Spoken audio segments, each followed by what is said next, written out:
le procureur Almami, le procureur de la République, près le TPI de Koya en direct. Bonjour à vous, monsieur le procureur, bienvenue. Bonjour, monsieur Diallo. Bonjour aux milliers d'auditeurs qui nous suivent à travers votre radio. Merci d'avoir accepté notre invitation, monsieur Almami Camara. Donc, je rappelle, procureur près le TPI de Koya. Allez-y. Alors, monsieur le procureur, quel bilan peut-on établir de cette attaque contre le TPI de Koya? Mais aussi la prison. La prison également, après celle de la prison. Merci, monsieur Diallo. Alors, il vous souviendra que c'est à la date du 33e mois 2023 que j'ai pris l'arène du parquet de Koya avec une politique pénale bien définie et que j'ai commencé à appliquer avec professionnalisme et rigueur. Et cela a abouti à l'arrestation de plusieurs personnes auteurs de vol à main armée, association de malfaiteurs, détention illégale d'armes de guerre et de munitions à Koya. Donc, vous comprendrez qu'il y a maintenant des mois qu'on n'entend plus des cas d'attaque à main armée parce que mon parquet a fait montre d'efficacité et de rigueur dans ces procédures pareilles.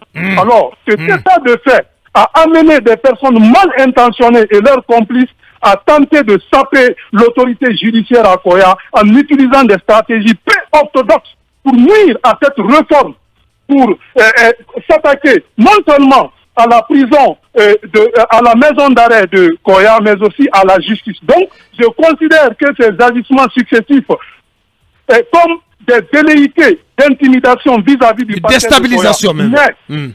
Des velléités de déstabilisation. Mais je vous rassure que d'autres stratégies sont à la disposition de mon parquet pour traquer ces malfaiteurs jusqu'à leur dernier retranchement. Donc, je reviens sur les faits, monsieur Diallo. Oui, allez-y. Vous comprendrez que c'est dans la nuit du 22 au 23 juin 2023, aux environs de 23 heures, qu'un groupe d'individus armés de PMAK, TT-30 et Colt 45, cagoulés et habillés en treillis militaires, organisés en 3 sous-groupes, ont attaqué la maison d'arrêt de Koya pour faire libérer leurs amis détenus pour toutes les infractions. Il est à noter que ces 3 sous-groupes étaient constitués d'un groupe de guerre, de couverture et un 3e groupe d'assaut qui s'est directement dirigé vers les gardes pénitentiaires avec plusieurs tirs en leur direction pour les mettre au respect tout en les étalant au sol puis défoncer les portes des cases où se trouvaient leurs amis détenus en attente de leur procès. C'est dans ces circonstances que plusieurs détenus se sont évadés. Alors, les mêmes modes opératoires se sont répercutés vers le palais de justice de Koya. Pendant que tout le monde est concentré sur ces événements, parce que quand c'est arrivé, j'ai réquisitionné les forces de l'ordre de sécurité et de défense. C'est-à-dire, je veux parler de la police, de la gendarmerie, de l'armée, pour traquer ces fuyards. Certains ont été rattrapés dans leur fuite et qui font l'objet aujourd'hui d'enquête. Donc, ceux qui sont restés, le ministre a ordonné à ceux qui soient évacués à travers les autres prisons de la ville de non seulement Conakry, du Breka, Oké et aussi Kinya. Et sans oublier Fria. Bien. Est-ce que vous confirmez le bilan de 81 détenus qui ont profité de cette attaque pour s'évader? Est-ce que vous confirmez ce bilan? Oui, je confirme qu'il y avait 81 évadés, mais au jour d'aujourd'hui, nous avons eu à mettre main sur 13. Et les patrouilles continuent, les enquêtes continuent. Nous sommes sûrs et certains que dans les jours à venir, nous allons mettre main sur le reste. Et je tiens à préciser également que c'est le même mode opératoire, que ces assaillants ont utilisé. Parce que pendant que nous sommes vraiment préoccupés par rapport à la situation de la maison d'arrêt de Koya, les assaillants ont surgi à l'intérieur comme on appelle, du palais de justice à la date également du 23 au 24 juin 2023. Alors, ces personnes ont profité de ces événements, comme je l'ai dit, pour s'introduire par infraction à l'intérieur du palais de justice. Il faut signaler que ces personnes cherchaient à défoncer les 2 portes seulement des cabinets de juges d'instruction dans le but de subtiliser les dossiers criminels et correctionnels orientés en information pour faire disparaître les preuves. Malheureusement, après avoir vainement tenté d'ouvrir la porte du 2e cabinet d'instruction, ils ont réussi à ouvrir quand même la porte du premier cabinet et celle du greffier en chef pour prendre des numéraires et certains dossiers sensibles, plus un téléphone de marque iPhone. Monsieur le procureur, oui. Vous dites avoir rattrapé 13 fugitifs. 13 fugitifs. À date, oui. À date. Ça veut dire que vous n'avez pu rattraper que des détenus, mais les assaillants, eux, continuent de courir. Continuent de courir dans la nature. Oui, pour le moment, les assaillants ne sont pas identifiés. Donc, moi, je ne peux dire mais là, c'est inquiétant. Si jusqu'à date, aucune piste n'est encore explorée pour mener à ces assaillants qui, il faut le rappeler, étaient armés, mais aussi en tenue militaire. C'est ce qui fait que tout le monde est inquiet. Parce que Koya, c'est à la porte de Conakry quand même. Oui, c'est inquiétant. Mais vous savez, les gens extrapolent. Quand des événements malheureux arrivent, ils extrapolent. C'est pourquoi je suis resté un peu sceptique par rapport aux réponses données pour dire que c'est des militaires qui ont attaqué la maison d'arrêt de Koya. Par rapport à cette question, je reste un peu sceptique car je ne peux pas vous dire avec certitude que les hommes qui ont fait irruption dans la maison d'arrêt étaient des militaires. Cependant, ils arboraient les treillis militaires. Ils étaient munis de PMAK, de TT-30, de FOC-45. Après les témoignages recueillis... Donc ils étaient lourdement armés, monsieur le procureur. Monsieur le procureur, est-ce que parmi les détenus... Ils disposaient de tout un arsenal de guerre. Est-ce que parmi les détenus, il y avait des militaires? Oui, bien entendu, il y un militaire et un policier en détention. Bien. On apprend aussi que un coupeur de route, un redoutable coupeur de route qui était détenu dans cette maison d'arrêt de Sankaria a aussi réussi à se faire la malle. J'aime bien. Je disais qu'il y avait un militaire et un policier en détention.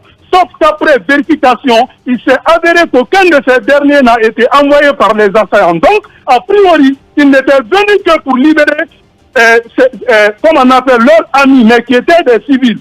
Sauf que dans l'action de feu, un des militaires avait quitté la maison d'arrêt, mais qui s'est rendu après. Dernière question. Alors, procureur, on apprend que la bande qui est venue était venue pour libérer un certain Mohamed Kamara, qui est à la fois détenu pour trafic de drogue, vol armé, aussi coupeur de route, qu'on appelle Agbakassi. Et on apprend également que plus de 60 millions de francs guinéens ont été dérobés du côté du palais de la justice. Oui, effectivement, en ce qui concerne le cas de ce monsieur qui a été interpellé du côté de Wankifon, muni de 2 PMAK, plus une arme de fabrication locale calibre 12, faisait objet vraiment d'enquête parce que le dossier avait été orienté en info. Donc le monsieur là était détenu là. Et il est vrai que c'était derrière ce monsieur que ces assaillants étaient venus avec d'autres complices qui s'y trouvaient également. Donc ils ont réussi à le faire fuir.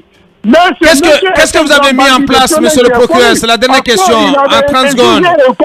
Monsieur le procureur. De réclusion criminelle par le tribunal de première instance de Corée, avant d'être libéré, on ne sait par quelle manière, pour qu'il soit encore... Qu'est-ce qui est fait par mes officiers de police judiciaire? Monsieur le procureur, parce qu'on arrive au terme de cette émission, qu'est-ce qui est fait là en 20 secondes? Qu'est-ce que vous avez mis en place comme dispositif pour renforcer la sécurité autour des symboles de la justice à Koya?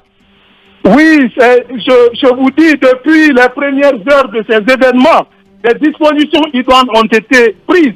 Parce que toutes les autorités, je veux parler des autorités préfectorales, communales, dans tous les sens, se sont mobilisées vraiment pour pouvoir trouver solution à cette situation qui a vraiment touché les citoyens de Koya. Alors le parquet du TPI a tenu à rassurer les paisibles citoyens que ces mesures sont prises dans l'optique de renforcer davantage leur sécurité et les informe de l'existence d'un numéro vert pour dénoncer sous couvert d'anonymat tous les cas des personnes suspectes ou étrangères qui seraient retranchées dans leur localité. Alors nous avons eu à prendre également des dispositions qui sont les suivantes. L'ouverture d'une enquête contre X pour les faits d'association de malfaiteurs, évasion, complicité, coups et blessures volontaires, menaces de mort et vol à main armée.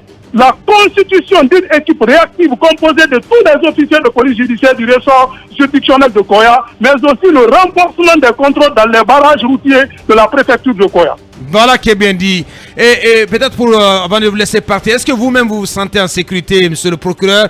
Est-ce que vous semblez nous dire que ces assaillants, vous leur prêtez l'intention d'être venus pour une manière pour eux de saper l'élan qui est le vôtre, que vous avez pris dans les réformes dont vous targuez du côté de Koya? Oui, est-ce que vous vous sentez en sécurité? Merci, je me sens en sécurité. Ce qu'il faut rappeler, en tant que procureur, rien ne peut vraiment ébranler mon parquet. Mon parquet et ses substituts, nous sommes fermement engagés à lutter contre ce grand banditisme qui sévit à tout moment à Koya. Bien. Et nous allons le faire à leur dernier retranchement, nous n'allons pas reculer. Bien. Merci pour ce discours de fermeté, monsieur le procureur. Merci pour ce discours de fermeté et pour cet engagement. Encore une fois, réitéré, renouvelé. Grand merci à vous et on vous souhaite du courage et bonne continuation du côté de Koya. Ce n'est pas du tout de la sinécure sur place. Merci à tous. Grand merci à tous nos chroniqueurs. Merci à l'équipe. J'ai l'impression d'entendre, d'écouter Charles White. Peut-être que c'est le prochain Charles White. Allez, merci à vous tous. Nous, on sera de retour le 17. Demain, vous allez continuer l'aventure avec Mamadouri, Talibé et toute la team. Portez-vous bien. Nous sommes de retour le 17.